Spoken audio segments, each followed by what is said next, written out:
Her er Torben, og her er Anders. De kommer fra noget, der hedder Skybrud.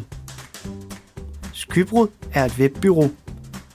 De har mange glade kunder, for Skybrud vinder mange flotte priser. De underviser også i webdesign på Skolen for Visuel Kommunikation. Det er vi rigtig glade for. Nogle gange er Torben og Anders ikke helt enige, men det er fordi, at i webdesign er der ikke kun én rigtig løsning, og så må man jo tænke selv. Men én ting er Torben og Anders nu altid enige om. Hjemmesider skal være brugervenlige.